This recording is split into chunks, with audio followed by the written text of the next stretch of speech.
Esselamu Aleyküm, hayırlı günler diliyoruz değerli izleyenler. Sağlıcakla programına hepiniz hoş geldiniz. Sizleri muhabbetle, sevgiyle, saygıyla selamlıyoruz. Sağlıcakla programında bu hafta karneleri, teknoloji bağımlılığını, tatil geldi malumunuz değerli izleyenler. Çocuklarımız nasıl değerlendirmeli tatillerini, özellikle teknolojiyle araları nasıl olmalı? Bunları konuşmaya çalışacağız ve sizin de yakından tanıdığınız bir misafirimiz, konuğumuz var. Yeşil Yıldız Bağımlılıklarla Mücadele Derneği Başkanı Yahya Ömer. Hoş geldiniz. Teşekkür ediyorum. Bu böyle sıcak Diyarbakır yaz gününde misafir ettiğiniz için önce ben şükranlarımı bildireyim. Eyvallah. Hemen akabinde de böyle hemen olayın başında sıcağı sıcağına. Bugün ve yarın biliyorsunuz ÖSYM'nin YKS sınavı var. Türkiye genelinde ortalama 3,5 milyona yakın insanımız sınavda ter döküyor. Birinci oturum bitmek üzere ya da bitmiştir şimdi. Ben başarılar diliyorum o öğrencilerimize. Allah zihin açıklığı versin. Amin. İnşallah bir yıllık emekleri boşa gitmemiştir. İnşallah hedeflerine, emellerine ulaşma noktasında Allah onlara inşallah hayırlı kapılar açar. Böyle başlayalım. Peki hocam, çok teşekkür ediyoruz bizler de ekibimiz adına, izleyenlerimiz adına şimdiden vereceğiniz katkılar için. Şimdi değerli izleyenler, WhatsApp hattımız açık. Varsa konuyla ilgili sorularınızı bekliyoruz. Telefon hattımızda canlı yayın boyunca açık olacak. Sizleri de programa bekliyoruz. Sorularınızı bizlere iletebilirsiniz. Şimdi şöyle başlayalım. Tatile girdik hocam, yani çocuklar için uzun süreli, evet. 3 aya yakın bir tatil dönemi başlıyor. Tabii bu başlangıçta karneler alınıyor. Özellikle karnelere ailelerin yaklaşımı nasıl olmalı? Bu konuyla biraz konuşalım, başlayalım. Çünkü doğru bildiğimiz yanlışlar var. Yanlışlar yapıyoruz belki bu konuda.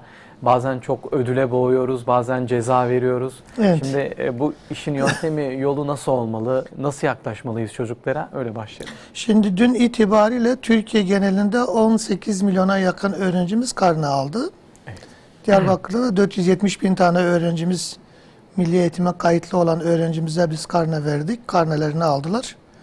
Tabii öncelikle çocuklar zorlu bir süreçte geçti. Çünkü pandemi sürecinden kaynaklı hakikaten online eğitim noktasında çocuklar bir kere sosyal ortamlardan uzak durdular. Eğitimden uzak durdular, öğretmenden uzak durdular.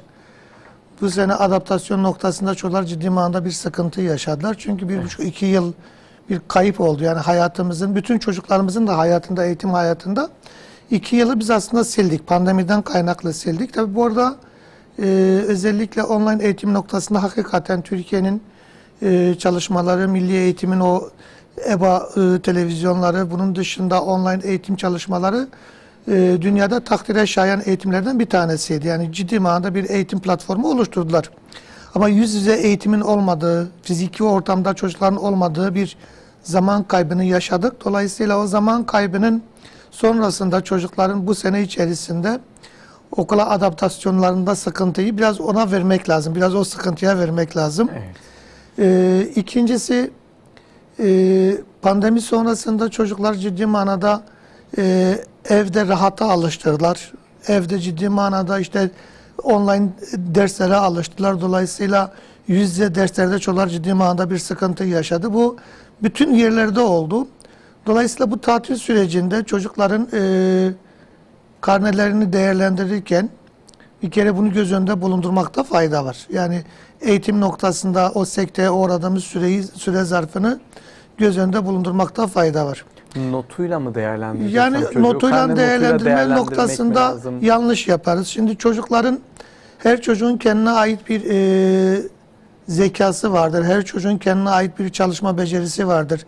Her çocuğun aslında eğitim noktasında artık dünyada böyle hani ilerlemiş ülkelerde çocukların gelecekleri neredeyse ilkokullarda şekillenmeye başlıyor. Çünkü kesinlikle becerilerinin ne olduğunu bilmiyoruz. Kimi çok iyi bir çizimci olabilir, kimi çok iyi bir mekanikçi olabilir, kimi çok iyi işte sayısalcı anlamında sayısalcı olabilir.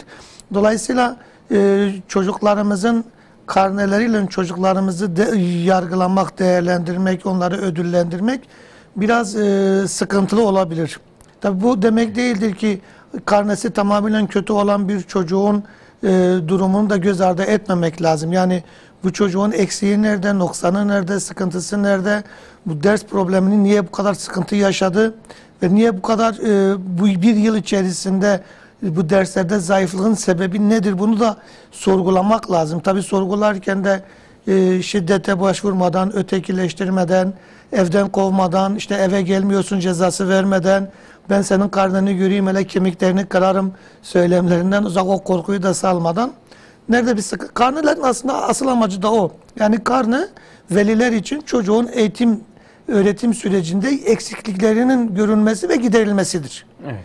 Yani Değerlendirmeden ziyade, yani çocuğun kişiliğini değerlendirmekten ziyade, ya mesela veli karneyi eline aldığında bizim toplumumuzda özellikle işte spor dersleri, müzik dersleri ya da görsel dersler çok fazla kale alınmaz, çok fazla göz önünde bulundurulmaz ama yani bir çocuğun matematiği iyiyse, bir çocuğun işte biyolojisi iyiyse, bir çocuğun bence görsel bir dersi, resmi, müziği iyiyse, ya bu anlamda çocuklar biraz daha takviye edilmeli.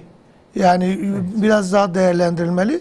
O yüzden çocukları değerlendirirken bizim velilerimizden ricamız, karnelerle eğer değerlendirilecekse veliler o karnelerin kendine ait olduğunu bilsinler. Yani her çocuğun eve getirdiği karne çocuğun olmakla beraber biraz da ebeveynlerin karnesidir. Şunun altını çizmek lazım. İyi bir not varsa o notu daha ileri götürmek için çabalayacağız. Kötü bir not varsa sebeplerini bulup kapatmaya çalışacağız. Tabii muhakkak. Yani bu aslında yani eğitim camiasından da ziyade insanın kendi hayatında da bir karne tutması gerekiyor. Yani çünkü dediğim şekilde biz yaşadığımız her dakikanın, her saatin bir hesabını verme, bir hesabını sorgulama zorundayız. Bu biraz da esnaflıkta şeye benzer. Hani akşamleyin kasasını kapattığında, biz Diyarbakır'da diyoruz ya, dahiline baktığında, yani kasasına baktığında neyi var ne yok, kârı mıdır zararı mıdır şeklinde. Aynen eğitim camiasında da ebeveynler çocuklarına bakış açısıyla karnelerine baktığında yani ne söyleyeyim, mesela şu çocuğun matematikte bir sıkıntı varsa, yani niye bir sıkıntı var? Bu çocuğun matematikle alakalı problemi ne? Matematiği ilgisi ne? Alakası ne? Ya bunu oturup konuşarak, bunu öğretmenlerle konuşarak, bunu rehberlerle konuşarak, bunu çocukla, birebir çocukla konuşarak daha iyi olma noktasında bir gösterge olabilmeli karne. Yoksa yine söylüyoruz yani, elbette ki mükafatlandırmada başarı noktasında karnenin iyi olması mükafatlanmayı gerektiriyor ama yani karnenin kötü olması da öyle çok ciddi manada bir cezayı gerektirmiyor. Yani kemiklerini kırma noktasında, evden kovma noktasında ya da efendime söyleyeyim bir tecrit uygulama noktasında böyle bir yanlışa velilerimiz düşmesinler. Çünkü ciddi sorunlara sebep Kesinlikle oluyor ve o sorunlarla da sonra siz birebir Yeşil Yıldız Derneği olarak muhatap olabiliyorsunuz. Çünkü bağımlılıklara sebep olabiliyor ya da farklı durumlara sebep oluyor. Şimdi ödül ve ceza sisteminin getirileri, götürüleri diyelim, yani ne getiriyor? Fayda olarak, zarar olarak ne getiriyor? Şimdi insan hayatının her aşamasında aslında ödül çok değerlidir ki kul olarak bizim de dünya hayatında yaşadığımız en güzel mükafatının, ödülünün cennet olması, ayetlerle bize tescil edilmesi demek bir ödülün olması insanı motive ediyor. Dolayısıyla eğitim noktasında da çocukların ödüllendirilerek eğitime motive edilmesi elbette ki pedagogların da önerdiği ve elbette ki realitenin de getirdiği gerçeklerden bir tanesidir. Ama burada ödülün de cezanın da bir sınırı, bir alt ve üst sınırı olması lazım. Yani sınırsız bir ödüllendirme mekanizmasında çocuğu siz hayattan koparırsınız. Sınırsız bir cezalandırma noktasında da siz çocuğu hayattan soğutursunuz. Dolayısıyla ödül ve ceza noktasında aileler çok dikkat etmelidir. Mesela bazen özellikle bu karne dönemine denk geldiği için söyleyeyim. Şimdi bir taraftan çocukların teknolojiyle aralarına bağ koparmalarını isterken, yani bir sınır koymalarını isterken, yani çocuğa ya senin karnen iyi gelirse ben sana en iyi telefonu alırım, akıllı telefonu alırım, sana tablet alırım, sana bilgisayar alırım. Bu ödülden ziyade bana sorarsanız bir çocuğu bağımlılık serüvene sürükleme noktasında daha değişik bir mekanizmadır. Yani hele özellikle ilkokul ve ortaokul çocuklarına ebeveynler kesinlikle ödül noktasında böyle bir teklifte bence bulunmamalı. Yani bir teknoloji aletini çocuğa bir mükafat olarak vererek, bak sana ben telefon aldım. Sonrasında da çocuk telefonunun başını kaldırmayınca bir de cezalandırma yapıyor. O yüzden ödülde de ebeveynler dikkat etmeli. Çok da uç olmamalı. Yani şöyle uç olmamalı. Kişinin yaptığı hayır ve günah noktasında da bu bir dengeleme vardır. Yani kesinlikle. Bir vatandaş küçük bir hata yaptığında Allah'ın verdiği cezayla büyük bir hata yaptığında Allah'ın ona karşı gösterdiği bir ceza ayrıdır. Dolayısıyla o cezai müeyyide noktasında insana yansıması da öyle olmalıdır. Küçük bir iyilik yapmışsa çocuk, küçük bir başarı göstermişse bunu çok fazla abartmanın bir manası yok. Çok fazla borçlanmanın bir manası yok. Ama burada takdir edilmek, dinlenilmek, başarısının alkışlanıyor olmasını ona göstermek, başarının aslında en büyük ödülünün kişinin kendi geleceğiyle ilgili yaptığı bir olumlu davranış olarak sergilendiğini ona kanıtlamak, onu göstermek çocuğa gösterilebilecek en güzel ödüldür. Bazen bir çocuğun saçını okşamak bile, ya aslanım benim, oğlum benim, sen zaten çalışkansın, işte kızım sen harikasın, ben zaten sana inanıyordum, güveniyordum, yani senin karnenin bu kadar güzel gelmesi beni şaşırtmadı kızım, çünkü sen çok daha güzel şeylere layıksın, çok daha güzel şeyleri başarabiliyorsun, becerebiliyorsun, o potansiyel var, benim kızım harika işler yapıyor, harika güzel şeyler yapıyor, bundan sonra da yapmaya devam edecek. Ya bunu bile demek çocuğa bir ödüldür, bir motivasyondur. Evet, peki. Şimdi çocuk profilleri biraz değişti hocam hayatımızda. Eskiden böyle ellerindeki araçlarla oynayan ya da çamurla oynayan ya da bilyeleri olan, böyle sokakta ya da işte varsa evin bahçesinde sosyalleşen çocuklar görürdük. O profildeydi çocuklar. Belki tatili de onun için isterlerdi. Biz arkadaşlarımızla oyun oynayalım diye. Ama şu an maalesef öyle değil. Televizyon önünde ya da elinde tablet, telefon olan çocuk profilleriyle karşılaşıyoruz ve şimdi tatil dönemine giriyoruz. Çocuklar tatillerini nasıl değerlendirmeli? Aileler onlara nasıl yardımcı olmalı ki tatil şöyle geçerse, elinde telefon ya da bilgisayar önünde, televizyon önünde geçirilirse bir bağımlılığa da sebep olabiliyoruz. Ki sene başında çocuk artık okula da ciddi bir motivasyon sıkıntısıyla başlayabiliyor. Nasıl yapacağız tatilde? Çocuklar neler yapmalı, aileler neler yapmalı?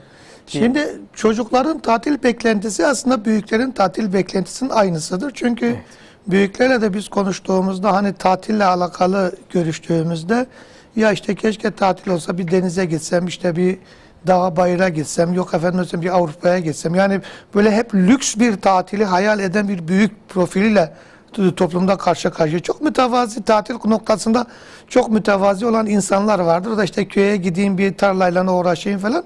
Dolayısıyla çocukların da tatil beklentileri ve tatil söylemleri biraz da büyüklerin yansımasıdır. O aynadan gördükleri yansımadır.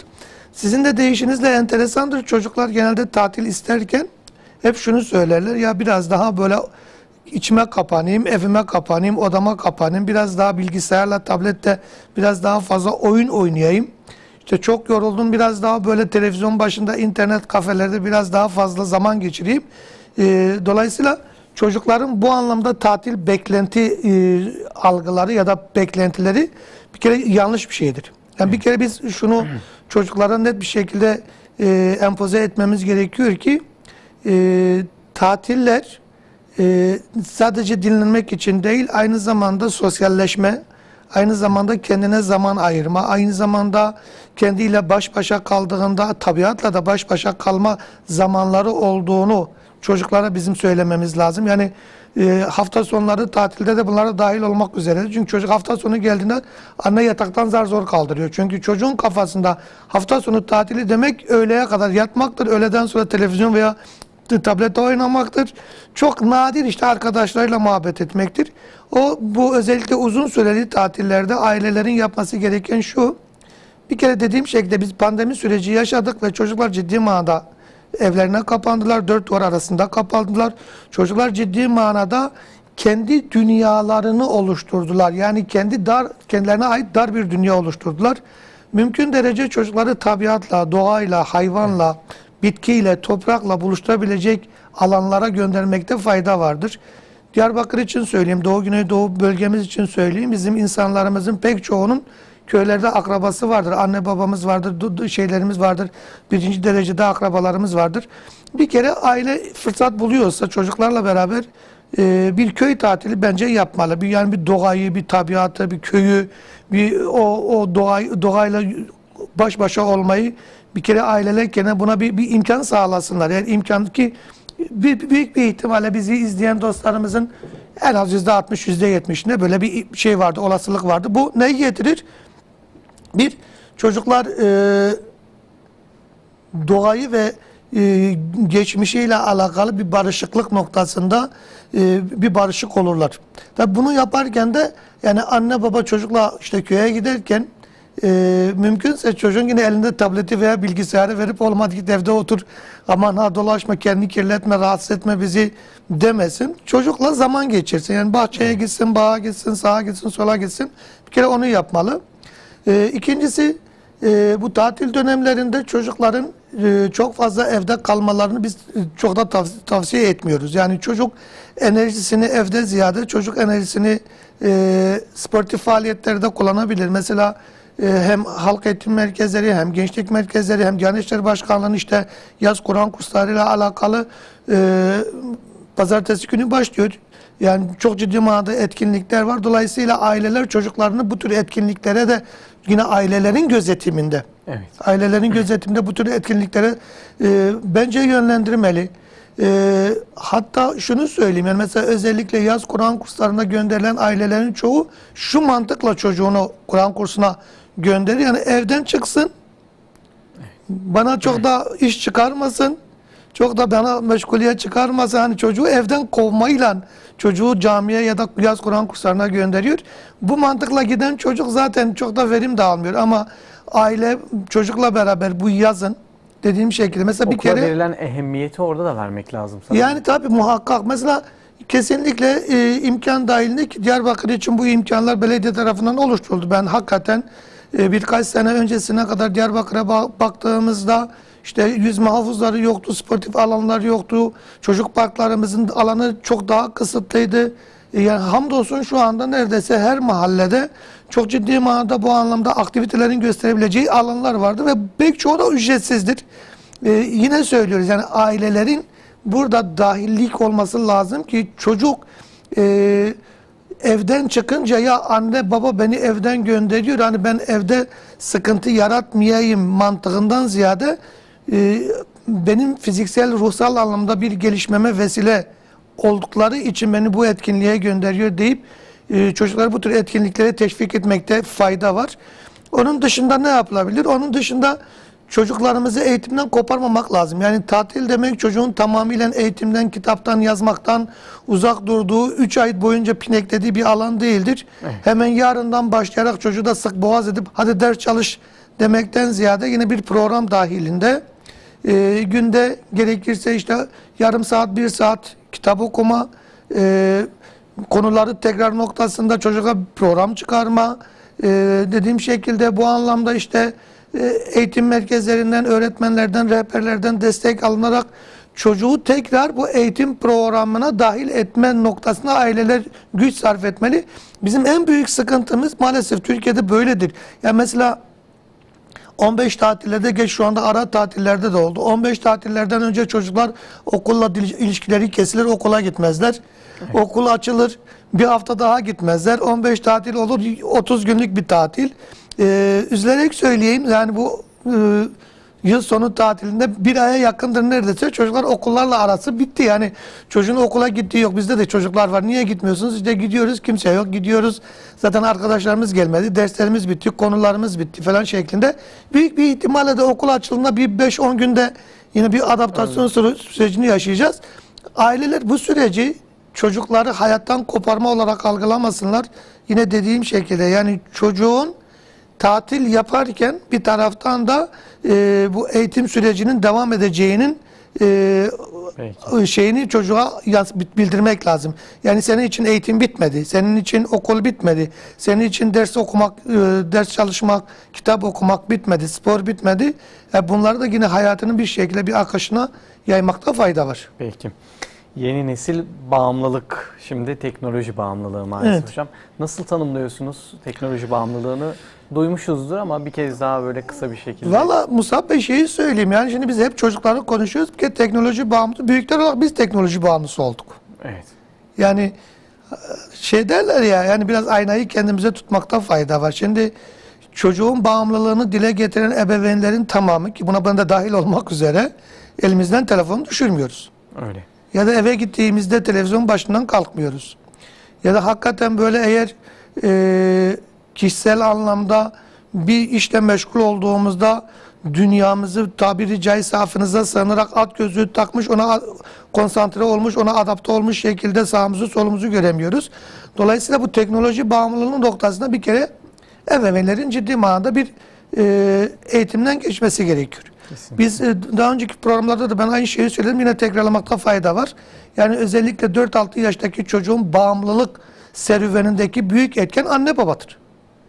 Yani çünkü anne baba, özellikle annelerimiz haklarını helal etsinler, kusura bakmasınlar. Özellikle annelerimiz çocukta evde uysal bir çocuk, dağıtmayan, bağırmayan, ağlamayan, yani kuzu kuzu tabiri caizse acıktığında ağzına yemek verebileceği, tuvaletin bile geldi demeyen bir çocuk profili istedikleri için çocuk bir şey yaptığında en küçük bir enerji sarf ettiğinde hemen telefonu uzatıyor. Al oğlum, al oğlum, al yavrum, hadi oyna, sus diyen bir ebeveyn profille karşı karşıyayız. Maalesef. Şimdi 4-6 yaşındaki çocukları biz yaptık. Yani çocuklar yapmadı. Hatta bunu biz bazen işte ailelerle konuştuğumuzda, ya bak çocuğa telefon verme arkadaşım, çünkü 4-6 yaş, bırakın çocuğun telefonla oynaması, telefonla zaman geçirmesi, telefonla oyalanması. Yani uzmanlar çocukların eline telefonun verilmemesini dahi söylerken böyle muhabbet içinde bakıyorsun çocuk geldi, anne baba telefonu versene diyor ve itiraz etmeden veriyor. Niye verdin? Ya hocam diyor, konuşmasın, bizi rahatsız etmesin, gitsin orada Evet, kendi kendine oyalansın. Maalesef. Şimdi teknoloji bağımlılığının birinci sebebi bir kere ailelerdir. Aileler bu konuda kendi eğitmeli. Şimdi çocuk dediğiniz düşmeli, kalkmalı, incinmeli, acıkmalı, aferin tuvaleti gelmeli, çocuk dediğiniz evi dağıtmalı.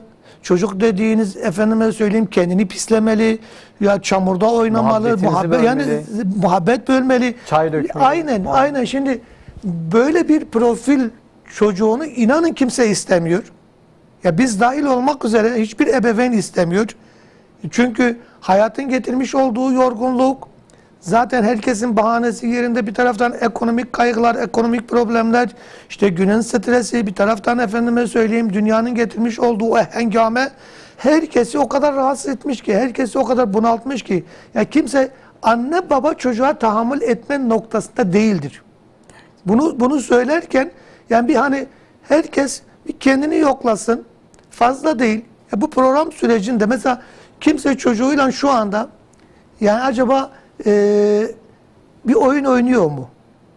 Evet. Yani acaba çocuğunu almış bebek dahi olsa ki anne ve babanın bebekler üzerindeki ses tonundan tutun konuşmasına kadar acaba çocuğuyla konuşuyor mu? Acaba çocuğuna dokunabiliyor mu? Acaba çocuğunu kucaklayabilmiş miyiz? Yani burada teknoloji bağımlılığı noktasında yine söylüyoruz. Birincisi ebeveynlerde bir sıkıntı var. Bunu ebeveynlerden başlamak lazım. İkincisi, şimdi biz teknoloji bağımlılığını dile getirirken şunu söylüyoruz. Yani dünyayı küçülttük, eyvallah. Dünya geldi cebimize girdi, eyvallah.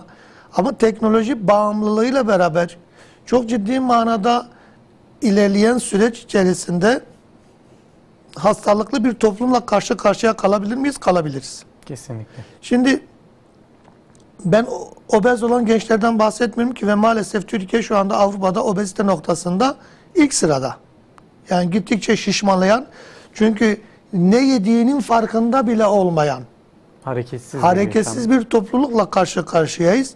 Böyle bir toplulukla karşı karşıya, obez bir toplumla karşı karşıyayız. Şiddet dolu bir toplumla karşı karşıya kalabiliriz. Ben bunu söylediğimde millet biraz benim böyle çok sivri dilli olduğumu ya da çok hayalperest olduğumu söylüyor. Hayır.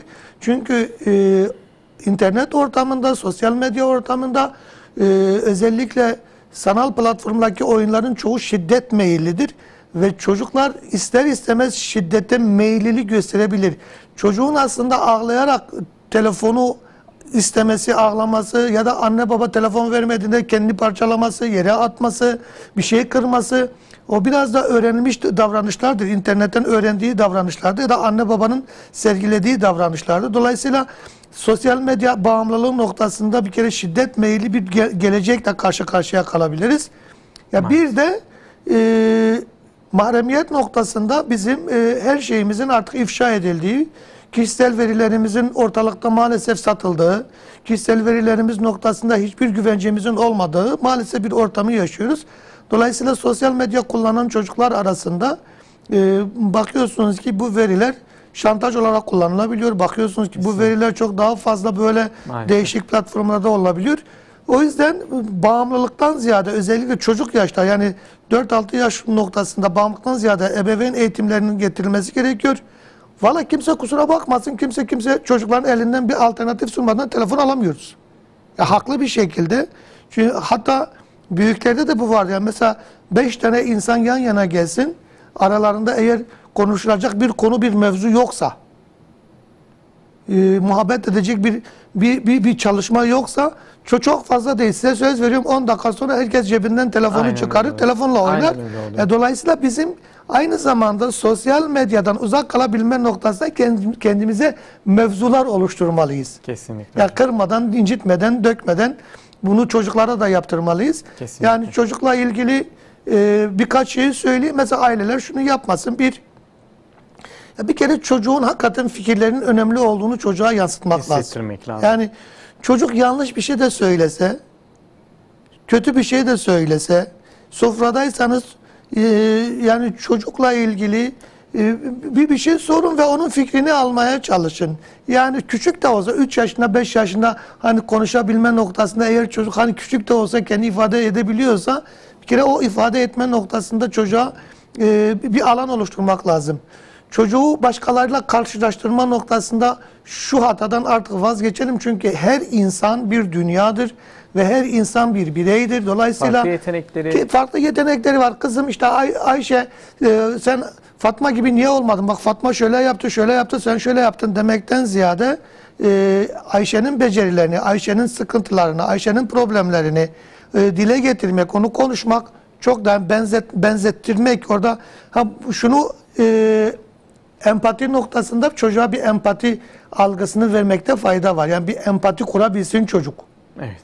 Yani mesela acıyı hissedebilsin, acıkmayı hissedebilsin, yokluğu hissedebilsin, karşıdaki insanın duygularını hissedebilsin. Ama bu hissetme... Yanlış yapsın ki doğruyu öğrenebilsin. Tabii yani bu hissetme onunla kıyaslama değildir. Yani bu beceri ayrı bir beceri, bir empati kurma becerisini verme. Bu anlamda hani yaparsak tabii teknoloji bağımlılığında minimize edebiliriz. Evet. Minimize edebiliriz. Yani mümkün derece dediğim şekilde yani teknoloji bağımlılığı noktasında ebeveynler bari en azından şunu yapsınlar.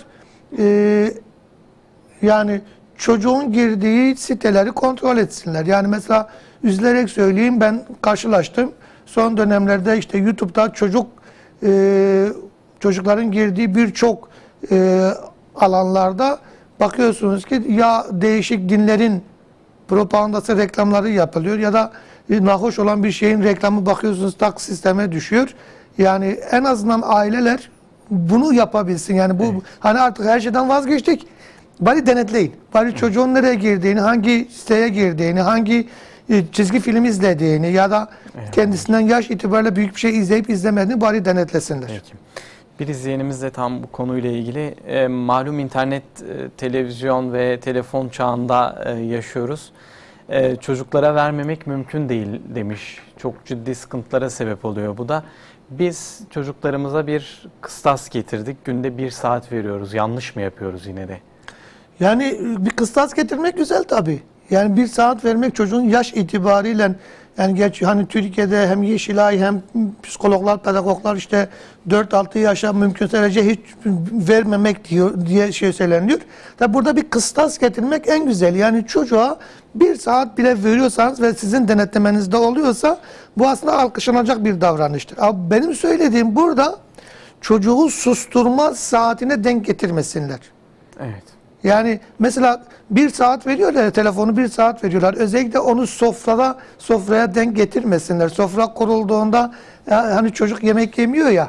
Oğlum al telefonu öte taraftan çaktırmadan ağzına tıkıştır tıkıştır değil. Yani zamanı, yani biraz hani çocuğun kendisiyle ilgilenebilecek bir zaman noktasında bir kıstas getirmekte fayda var. Valla yine söylüyorum, yani hep böyle havada kalıyor. Niye havada kalıyor? Çünkü birçoğumuz bu derde muzdaribiz. Evet. Yani teknoloji bağımlılığından bahsederken sadece tabletten ve telefondan bahsetmemek lazım. Yine söylüyorum, yani evde bizi tamamıyla böyle moronlaştırmış ve tamamıyla odaklaştırma noktası televizyon olmuş. Televizyona odaklanmışız, habere odaklanmışız, diziye odaklanmışız, yemek programlarına odaklanmışız. Yani bunlarda da ciddi manada kendimizi böyle bir çevirmemiz lazım. Peki. Şimdi hocam şöyle bir soru yazdık biz. İnternet niçin bağımlılık yapar? Tabii şunu da sorayım. İnternet mi bağımlılık yapar? Yoksa biz mi bağımlı oluyoruz internete? Kişinin alışık olduğu davranışlar bağımlılık yapar. Yani bu bağımlılık konusunda bahsederken bu madde bağımlılığı da öyledir. Alkol bağımlılığı, tütün bağımlılığı da öyledir. Davranışsal bağımlılık dediğimiz kişinin aslında kendi hayatında, fizyolojisinde vücut saatine aldığı şeylerin tekrarıdır bağımlılık. Tekrarlıyorsunuz. Yani bu şeye de benzer. Yani mesela siz işte namaza kalkarsınız, saat ayarlarsınız. Saat işte 4 olmadan ikinci, üçüncü günde kalkarsınız. Çünkü vücut alışmaya başladı. Evet. Yani kişinin teknoloji bağımlılığı davranışsal olarak gösterdiği. Burada bağımlılıkla ilgili hani teknoloji bağımlılık serüveni nasıl başlatır? Bir kere bir cazip bir dünya yaşıyorsunuz. Yani özellikle sosyal medya hesabı kullanan gençlere baktığımızda önlerine girebileceği onlarca, yüzlerce, belki milyonlarca platform var ve denetçisi platformlar var. Dolayısıyla çocuklar oralarda kendilerini ifade edebiliyorlar ya da isimlerini değiştirerek cinsiyetlerini, yani karşıdakini avutma noktasında muhabbet edebiliyorlar, argo konuşabiliyorlar, müstehcen konuşabiliyorlar. Yani bir platform ve başıboş bir platform. Dolayısıyla onun cazipliği var. Yani o cezbediyor. Evet. İkincisi, bu anlamda işte para kazanan platformlar vardır. Oyun platformları vardır. İnsanlarda bir tatmin etme, onaylanma olayı vardır. Aslında bu mesela derste de çocuk çok başarılı olsa ve takdir edilse aslında bu başarıyı derste de gösterir. Ama çocuk internet ortamında bir oyun oynadığında, bir level atlattığında bakıyorsunuz ki işte balonlar patlıyor, konfetiler patlıyor. Orada sanal ortamda alkışlar tutuluyor. Çocuğa bir haz veriyor. İkinci, üçüncü de level'da görseller daha da değişiyor. Dolayısıyla o görsellerle bir kere teknoloji devleri çocukları buraya motive etmeye çalışıyor.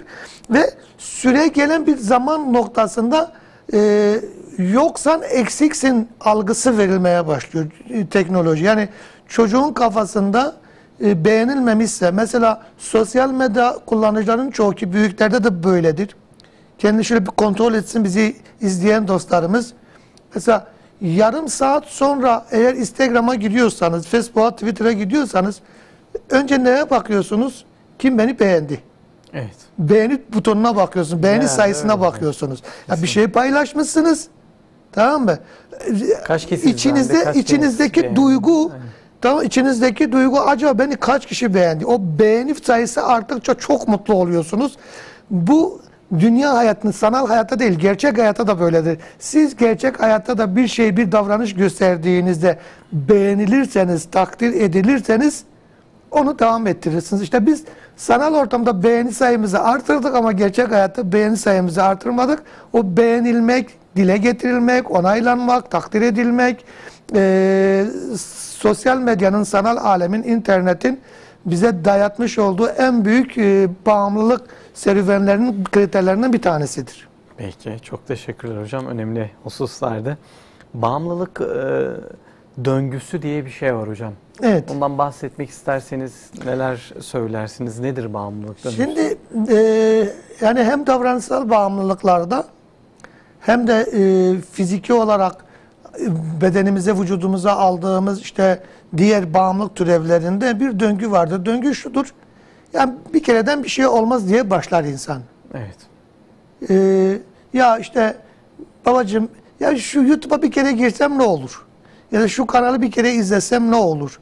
Bir şey olmaz, arkadaşım da izlemiştir ya da büyükler için söyleyeyim. Yani mesela ben şu sayfayı açsam kıyamet mi kopar? Kopmayacağını biliyoruz falan gibisinden diyerek bir kereden bir şey olmaz diye başlar. Özellikle maddesel bağımlılıklarda işte başkaları denedi, zararı görmedi, başkası gördü, sıkıntı olmadı, bir kereden bir şey olmaz noktasında işte bir sigaradan bir şey olmaz, bir kadeh alkolden bir şey olmaz, bir işte sigara, uyuşturucu kullanmaktan bir şey olmaz bir algısı vardır. Sonraki döngüye baktığımızda genelde aslında bu bizim toplumumuzda sıklıkla var. Benim iradem güçlü, ben bırakırım. İstersen bırakırım. Ya bunu mesela kumar oynayanlar da aynı şeyi söylüyor. Evet. Adam bütün sermayeyi kumara yatırmış, online kumarlar oynuyor, işte iddia bayilerinin çıkmıyor ya da sanal anlamda kumar oynuyor. Kardeş niye oynuyorsun? Ya, şu an ödül büyüktür. Ya bir oynayayım, bırakırım çünkü ben bırakabilirim. Ya da alkol veya sigara kullanıyorsa ya ben bir kere denedim, bir ay bıraktım, yine bırakırım gibisinden bir algı oluşturuyor. Bu döngü bütün bağımlılık türevlerinde vardır. Yani evet, dediğim şekilde hem davranışsal bağımlılıklarda hem fiziki anlamda bağımlılıklarda vardır. Bu döngü kişiden kişiye değişebilir mi? Değişebilir. Yani belki mesela bir vatandaş işte derdim vardı diye başlar. Sonra dert katmerleşir, sonra bırakabilirim algısı olur, sonra istesem de bırakamam döngüsü olur. Ama bizim yine söylüyorum, insan hayatında yapmaması gereken bir şey var. Yani çünkü her şeyi deneme yanılma yoluyla biz elde edemeyiz. Bazen o başkalarının denemiş olduğu davranışları da görerek, hissederek biz bazı şeylerden vazgeçebiliriz. Yani trafik kazasının ne kadar sıkıntılı olduğunu görebilmek için illa arabayı götürüp bir yere toslamanın bir manası yok. Evet. Yani görebiliyoruz. Bu anlamda da o döngünün içine ille girmenin, ille kendi denemene bir deneyeyim, bana bir şey olmaz demenin de bir manası yok. Yani mümkün derece kendini muhafaza etmekte fayda var. Peki. Çok teşekkürler hocam. Şimdi teknoloji bağımlılığını önlemek için bazı toplumsal, bireysel görevler var.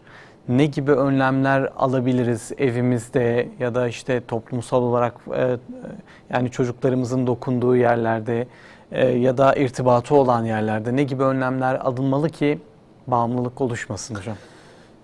Yani Musab Bey şunu söyleyelim. Bir kere mahremiyet kavramı önemli bizim için. Yani çocukların mahremiyet kavraması, bilmesi önemli ama yani bir çocuk özellikle küçük yaşlardaysa odasına kilitlenip saatlerce ne yaptığı, ne yapacağı belli olmayan bir zamanı yaşamamalı.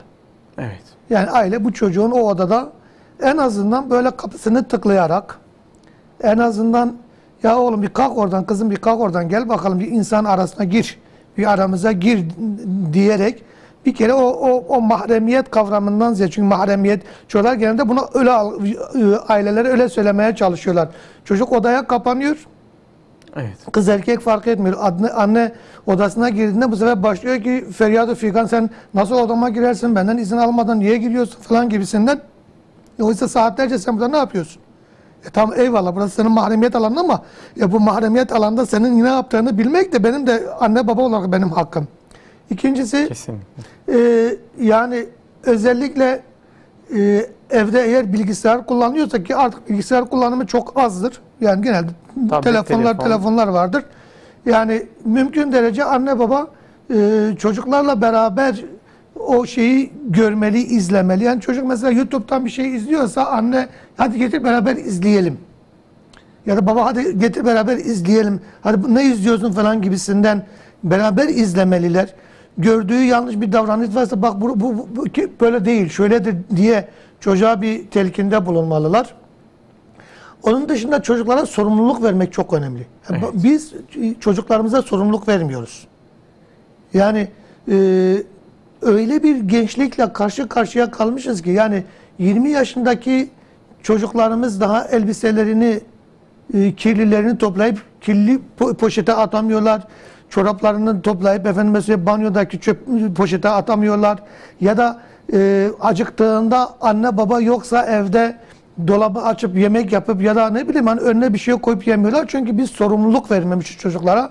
bir kere gerçek manada anne babalar çocuklarına sorumluluk vermeliler. Evet. Bu mutfakta da olur, bu banyoda da olur, bu tarlada da olur, bu dükkanda da olur. Yani çocuğa bir sorumluluk vermek zorundasınız ki çocuk hayatın getirisiyle karşı karşıya kaldığında afallamasın. Evet. Yani ama şu var işte anne hata yapar korkusuyla da bazen vermiyoruz ama hocam vallahi hata müsaade etmeliyiz değil mi? Hata yapsın çünkü hata insana mahsustur. Hata yapsın ki doğruyu bulsun. Ama genelde mesela annelerimiz mutfağa niye koymazlar? Kızım dağıtıyorsun, kirletiyorsun, tezgahın üstünü berbat ettin. İşte hamurla oynadığında yok unu döktün, yok yemek yaptığında kendine zarar verdin. Şu kaygıyı anne babalar yaşamasın. Yani belli bir yaştan sonra. Yani mutfakta bu yaş itibariyle söyleyeyim. 3 yaşına 5 yaşındaki çocuğa ben hani çay yaptır falan demem. Ama 9-10 yaşındaki bir kız çocuğuna kızım çay servisini yapabilmelisin. Evet. Kızım sen atıyorum bugün işte biz yemek yaptık.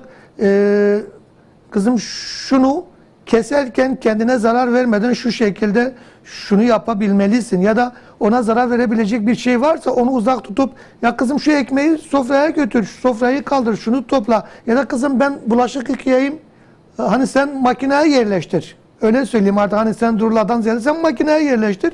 Ya bir sorumluluk vermeli. Ben bazen şeyi söylüyorum yani diyorum ki ben imkanım olsa Türkiye'de istisnasız söylüyorum. Bütün gençleri kere askere gönderirim çünkü sorumluluk bilsinler. Çünkü askerde zamanında kalkmak, kıyafetini hazırlamak, yatağını hazırlamak, işte kahvaltıya oturmak, tıraş yapmak, elbiselerini yıkmak. Ya bu bir disiplindir.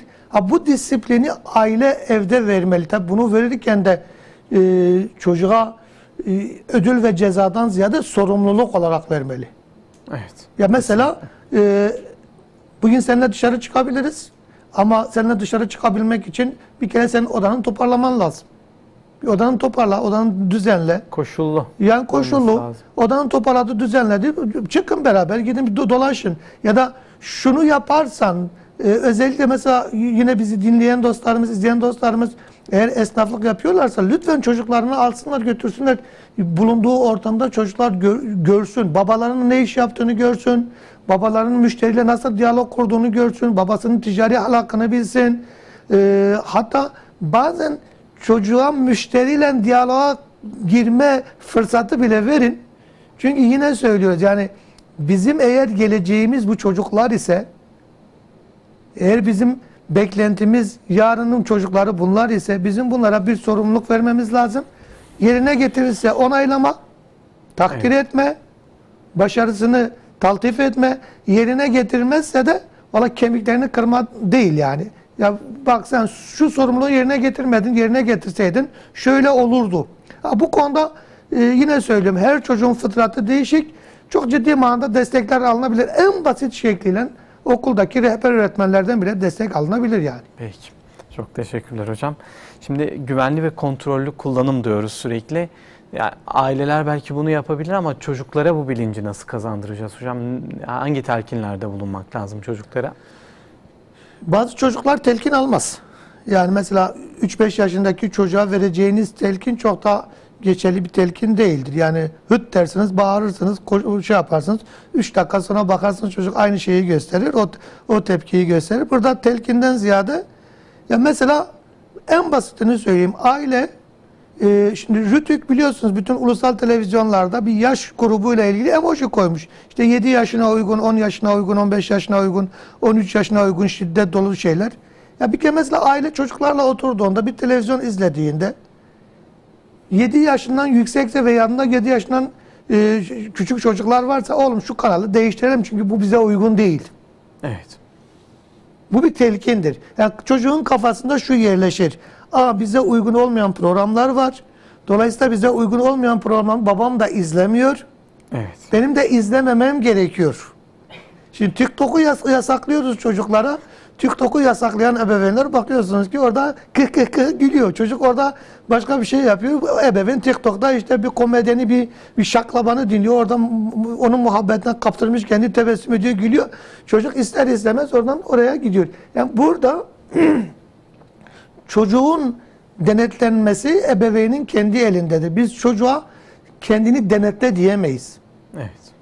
Ya çünkü çocuktur. Yani Ama onun denetlenmesi ebeveynle olmalı.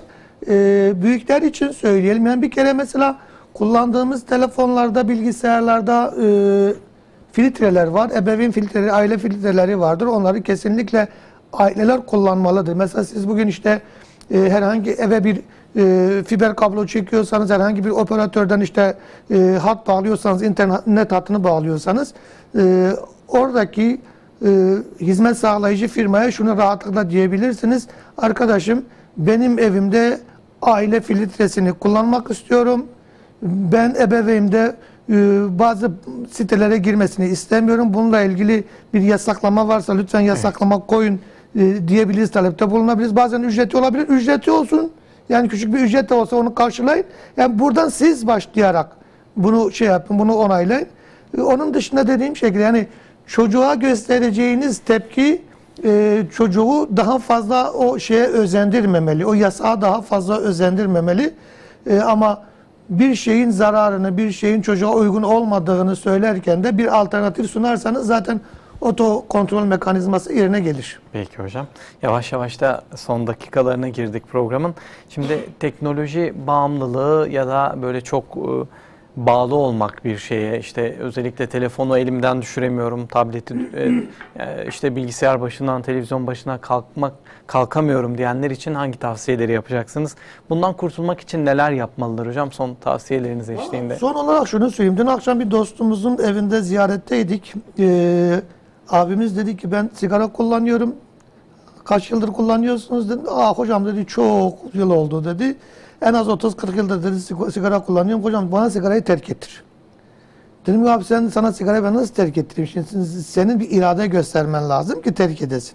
O irade sende yoksa, o beceri sende yoksa, o ilk hareketlilik sende yoksa dünyanın siz doktorlarını da getirseniz kimseye bir şey terk ettiremezsiniz. Aynen. Dolayısıyla iradesini kullanabilen yaştaki insanlar için söylüyorum. Hani bu genelde 12 yaş üstü insanlardır. Burada bütün bağımlılıklardan kurtulmak için bir kere irade göstermek lazım. Evet. Teknolojide de öyledir. Yani anne babalar teknolojiden çok şikayet ediyorlarsa, telefondan çok şikayet ediyorlarsa, telefon kullanmaktan çok şikayet ediyorlarsa, mesela günde şöyle kendi kendine bir sınırlama getirsin. Ben eve girdiğimde, ki kimsenin yapamayacağını bildiğim için söyleyeyim, ben de yapmam. Yapamıyoruz çünkü, yani kendimizi kandırıyoruz. Ben eve girdiğimde şu saatler dışında telefonlarımı kapatıyorum. Evet. Ya da şu saatler dışında kesinlikle sosyal medyama girmiyorum. Bu iradeyi bir göstersin. Göreceksiniz ki teknolojiyle aramıza çok ciddi manada bir mesafe koymuş. En kötü ihtimal bari hafta sonları bunu yapsınlar. Yani bu iradeyi göstersinler. Yani bağımlılıklardan kurtulmanın ana aktörlerden, ana şeylerinden elimizi güçlendiren argümanlardan bir tanesi kişinin irade göstermesidir. Kişinin irade gösterirken hemen onu uygulamasıdır. Hemen ondan vazgeçmesidir ve biraz da bu konuda sabırlı olmasıdır. Evet. Yani siz irade ve sabrı beraber yoğurursanız birçok noktada bağımlılıklardan kurtulursunuz.